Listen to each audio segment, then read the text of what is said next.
I think being the daughter of a large family, because I have 13 brothers and sisters, and being the oldest daughter of a Hmong family, with that comes a lot of duties and responsibilities.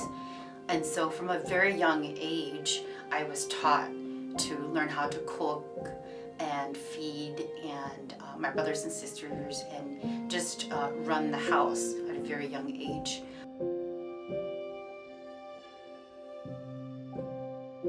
In the Hmong culture, when you think about a funeral or when someone passes away, there's a lot of work involved with that, and so a lot of planning, because it's not just a one day kind of thing.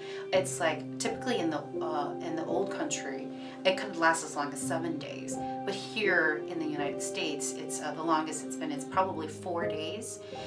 Like they start on Friday, Saturday, Sunday, and then they do the burial on Monday. I know in St. Paul, Minnesota, and the Twin Cities, there are funeral homes that allow for Hmong people to honor their cultural heritage of mourning and burying someone, because when we do the mourning process, it goes 24 hours. It doesn't stop. So there's people there all the time, and so that's why they have to like butcher like multiple cows and pigs and chicken and all that to feed people for like 4 days, and so like people are there as people come. It's a whole community event kind of thing. It's not just the family, it's like the entire Hmong community comes, and they come and they honor that person, and they give money to that family. The money that they give is called sunshine money, and it's in Hmong it's called Nye Chan Duna. It's like the literal translation is sunshine, but it just like means that like we want to respect the work and the legacy of this person, and we want to come and support the family. And so for me, I feel like a lot of the times when I'm at a funeral, I'm reminded of family and community more so, and I think more so in the terms of like, what do I need to get done? And so I don't really actually grieve until after I'm done with that whole process. I don't think I've ever, when I've lost somebody close to me, I don't think I've ever felt an overwhelming amount of grief to the point where I have no hope. And I think a lot of that comes from my Christian roots, and the hope that one day that this isn't the end of everything, and that one day I will get to see them again.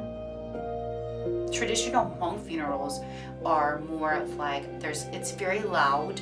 A lot of people are just talking, and there is this shaman priest who comes and bangs a drum, and then there's two people who do it. One who bangs the drum constantly, and then the shaman priest who has a cloth over his head and his face as he chants.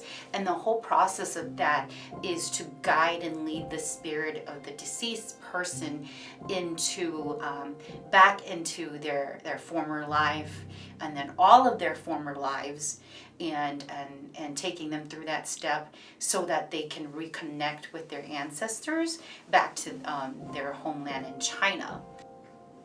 I think death will always be with me wherever I go, regardless. It's something that's inescapable, right?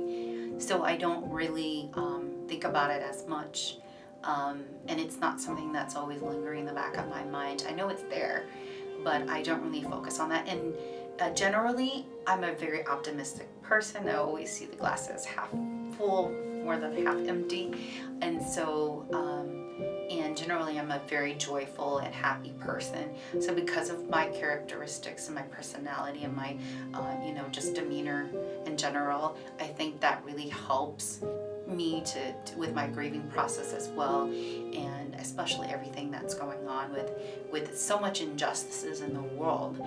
It's hard to find joy. It's hard to find happiness because there's just so much injustices. But I feel like my faith has played a big role in that, and my determination to always want to make this world a better place for everybody, no matter what they're going through, regardless. Especially through if somebody, because of my empathy, I have a lot of compassion for people, and I want to help them and help them through that grieving process as well. I mean, I think that regardless of your culture, your ethnicity, or what you identify as, um, death is inescapable, and because of that, I think that creates the ultimate platform for all of us. Like, we're all on that same level where we're going to lose somebody, and even ourselves, our own mortality is at risk, right?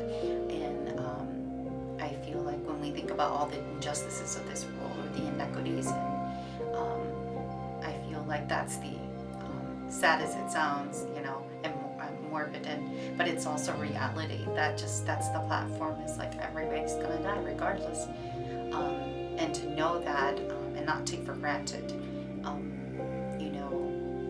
the time that you have, and who you are, and what you bring, and your legacy, and how you want to impact and influence and affect the world.